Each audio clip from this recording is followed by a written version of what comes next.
My YouTube channel education question solve book Hindi English. तो आज चलिए वितान हिंदी पाठमाला क्लास 4 का स्टार्ट करते हैं। लेसन 8 जो है चांद की सैर। तो चलिए स्टार्ट करते हैं। लता और माधव अपने अपने बिस्तर पर बैठे थे। खिड़की से पूर्णमासी का गोल रूप फला चांद दिखाई दे रहा था। दोनों प्रसन्न मन चांद को निहारने लगे। उन्हें चांद में अलग अलग आकृतियां नजर आ रही थी। पास में ही दादाजी किताब पढ़ रहे थे। दादाजी, चांद पृथ्वी से कितना दूर है? माधव ने सिर खुजाते हुए पूछा। 2 लाख मील से भी आगे है। यदि कोई दिन रात लगाकर चलता रहे तो चांद तक पहुंचने में कितना समय लगेगा जानते हो? अब सवाल पूछने की बारी दादाजी की थी। माधव और लता दोनों एक दूसरे का मुंह देखने लगे। लगभग 219 वर्ष लगेंगे। दादाजी की बात आगे बढ़ाई और बताया, चांद रात में रोशनी देता है, लेकिन बच्चों उसके पास स्वयं की रोशनी नहीं है। वह तो सूर्य के प्रकाश से चमकता है। अच्छा दादाजी, चांद बड़ा है या हमारी पृथ्वी? लता ने उत्सुकता से पूछा। चांद हमारी पृथ्वी से बहुत छोटा है दादाजी। मुझे चांद पर कुछ पेड़ दिखाई दे रहे थे। क्या चांद पर हमारी पृथ्वी की तरह पेड़ पौधे हैं? माधव ने लड्डू मुंह में डालते हुए पूछा। चांद पर पेड़ पौधे नहीं हैं, पशु पक्षी भी नहीं हैं। पता है क्यों? वहाँ हवा नहीं है। चांद पर हवा ना होने से हम किसी तरह की आवाज़ भी नहीं सुन पाते। लगता है जैसे बहरे हो गए हो, दादाजी ने बताया। फिर क्या है चांद पर? अब लता ने पूछा। चांद की जमीन पर बहुत सारी दरारें और गड्ढे हैं, क्योंकि चांद की जमीन ज्वालामुखियों से बनी है। एक मज़े की बात और बताऊं, चांद पर 15 दिन तक लगातार दिन और उजाला रहता है और 15 दिन तक रात। फिर तो वहाँ मज़े ही से खूब सो सकते हैं।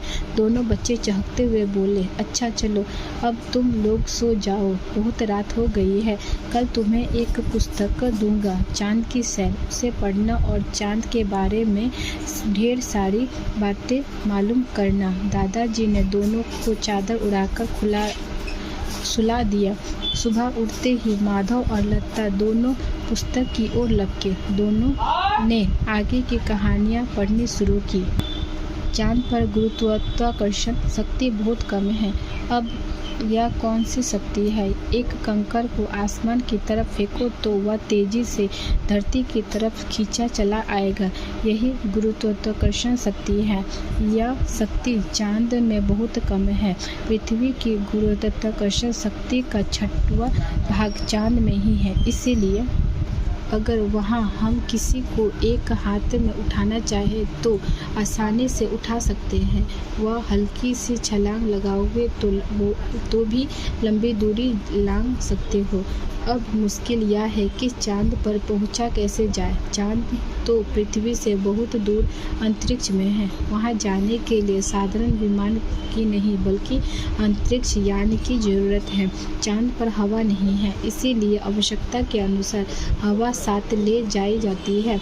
हाँ, एक ज़रूरी बात, अंतरिक्ष की यात्रा करने के लिए विशेष वस्त्रों की भी ज़रूरत होती है। अंतरिक्ष में वैसा भोजन नहीं किया जाता जैसा हम पृथ्वी पर करते हैं। वहाँ केवल शक्तिदायक पौष्टिक गोलियाँ ही खा सकते हैं। प्यास लगने पर विशेष रूप से तैयार किया गया फलों के रस ही पी सकते हैं। हम अंतरिक्ष यान में चलते नहीं हैं बल्कि तैरते हैं, क्योंकि वहाँ चुंबकीय शक्ति नहीं होती। क्या तुम जानते हो कि चांद की जमीन पर सबसे पहला कदम किस व्यक्ति ने रखा था? उनका नाम था नील आर्मस्ट्रांग। 20 जुलाई 1969 यह तारीख को सबको याद है, क्योंकि इसी दिन अंतरिक्ष यान चांद के पास पहुंचा था। इसमें 3 यात्री थे। अंतरिक्ष यान का एक छोटा हिस्सा बड़े भाग से अलग होने लगा। इस छोटे हिस्से में 2 यात्री थे। यह छोटा हिस्सा चांद के चक्कर लगा रहा था। अंतरिक्ष यान का दरवाज़ा खुला। आर्मस्ट्रांग सीढ़ियों से धीरे-धीरे उतरा। उसने चांद पर अपना पाँव रखा। तब उसने कहा, यह मनुष्य का सबसे छोटा कदम है और मानव जाति की एक बड़ी सफलता है। सारा संसार खुशी से झूम उठा। दूसरी यात्री एडविन एल्ड्रिन भी यान से उतरा। दोनों चांद पर चलने लगे। वे रुक कर लड़खड़ाकर चल रहे थे। वहाँ से जब उन्होंने पृथ्वी को देखा तो वे खुशी से उछल पड़े। जानते हो क्यों?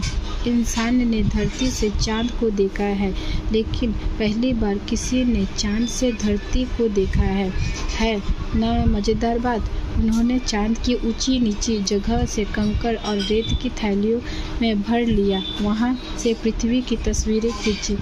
पृथ्वी बहुत सुंदर लग रही थी। फिर वे वापस यान की ओर लौटे। चांद पर पहुंचना मनुष्य का महान उपलब्धि है। अब बच्चे भी चाहे तो चांद की सैर कर सकते हैं। क्या तुम चलोगे चांद की सैर करने?